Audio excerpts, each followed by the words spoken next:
Assalamualaikum warahmatullahi wabarakatuh. Halo guys, bertemu lagi dengan saya Rizka Aulia, kelas 2 SMA Terpadu. Saya di sini akan membahas soal SBMPTN Ekonomi yang terdiri dari atas 5 soal. Soal pertama, pendekatan untuk menghitung pendapatan nasional antara lain: 1. Produksi, 2. Pendapatan, 3. Pengeluaran, 4. Konsumen. Kita pilih jika 1, 2, dan 3 yang benar, B. Jika 1 dan 3 yang benar, C. Jika 2 dan 4 yang benar, D. Jika hanya 4 saja yang benar, E. Jika semua jawaban benar. Jadi pembahasannya adalah kita memilih A. Pembahasannya adalah dalam menghitung pendapatan nasional itu dibagi menjadi 3 metode. Perhitungan yang bisa digunakan untuk menghitung jumlah atau nilai dari pendapatan nasional. Yang pertama, pendekatan produksi. 2. Pendekatan pengeluaran. 3. Pendekatan pendapatan. Rumus perhitungan pendekatan nasional dengan metode pendekatan produksi. Y sama dengan P1 dikali Q1 ditambah P2 dikali Q2 ditambah Pn kali Qn. Yang kedua, rumus pendapatan nasional dengan metode pendekatan pendapatan. Yang rumusnya Y sama dengan R ditambah W ditambah I ditambah P. Yang ketiga, rumus pendapatan nasional dengan metode pendekatan pengeluaran. Rumusnya Y sama dengan C ditambah I ditambah G ditambah X dikurangi M. Soal yang nomor 2. Ketika pemerintahan meningkatkan penerimaan pajak, maka pendapatan nasional akan turun sebesar jumlah pertambahan penerimaan pajak itu sendiri, sebab angka pengganda pajak lebih kecil daripada angka pengganda pengeluaran pemerintah. Kita pilih A jika pernyataan benar, alasan benar, dan keduanya menunjukkan hubungan sebab akibat.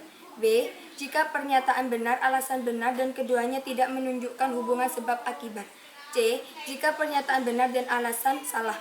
D. Jika pernyataan salah dan alasan benar. E. Jika pernyataan dan alasan keduanya salah.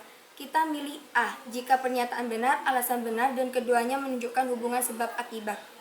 Soal yang nomor 3. Dapat diukur dari sisi apakah pertumbuhan ekonomi suatu negara atau daerah? Kita pilih A. Peningkatan konsumsi masyarakat. B. Pertambahan nilai real barang dan jasa. C. Peningkatan harga dan signifikan. D. Pertambahan jumlah uang yang beredar. E. Pertambahan lapangan kerja. Kita pilih A. Peningkatan konsumsi masyarakat.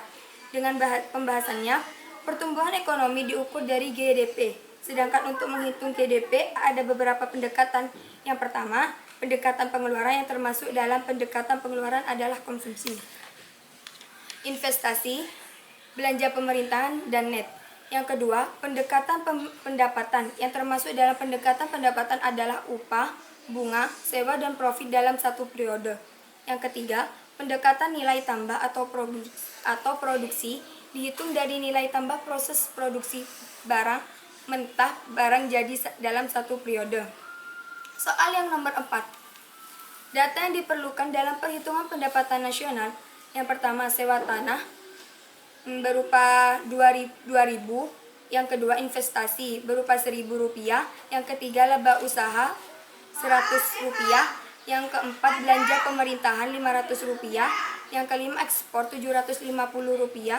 Yang keenam, upah tenaga kerja Rp750. Yang keenam, impor Rp500. Yang ketujuh, bunga modal Rp400. Yang kedelapan, konsumsi masyarakat Rp2.000.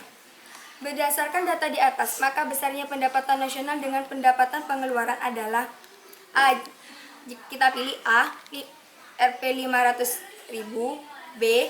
Rp2.750.000. C. Rp3.250.000. D.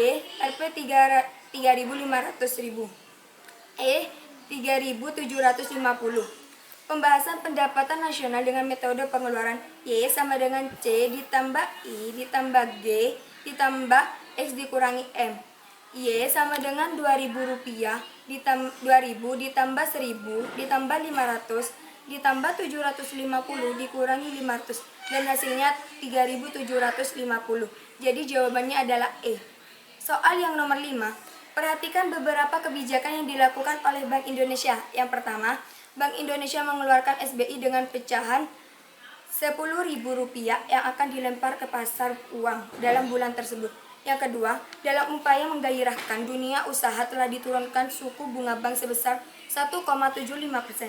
Yang ketiga, dalam rangka menjaga tingkat likuiditas dunia perbankan di dalam negeri, Bank Indonesia menaikkan kas rasio sebesar 1,25%. Yang keempat, Bank Indonesia menetapkan akan membeli kembali SBI pecahan berupa Rp500.000 yang telah beredar di masyarakat selama setahun. Yang kelima, Bank Indonesia telah menetapkan menaikkan suku bunga dari 7% menjadi 7,5%. Kebijakan di atas yang dapat mengurangi jumlah uang yang beredar di masyarakat adalah kita pilih A 1,2 dan 3, B 1,3 dan 5, C 2,3 dan 4, D 2,4 dan 5, E 3,4 dan 5. Pembahasannya, untuk mengurangi jumlah uang yang beredar di masyarakat dapat dilakukan dengan tiga cara. 1. Menaikkan suku bunga. 2. Menjual obligasi. 3. Menaikkan kas rasio. Dan kita dapat melakukan dengan cara lain. Yang pertama, Bank Indonesia mengeluarkan SBI dengan pecahan Rp10.000 yang akan dilempar ke pasar uang dalam bulan tersebut. Yang kedua, dalam rangka menjaga tingkat likuiditas dunia perbankan di dalam negeri, Bank Indonesia menaikkan kas rasio sebesar 1,25%. Yang ketiga, Bank Indonesia telah menetapkan menaikkan suku bunga dari 7% menjadi 7,5%. Oke guys, cukup sekian pembahasan dari saya. Kurang lebihnya mohon maaf. Wassalamualaikum warahmatullahi wabarakatuh.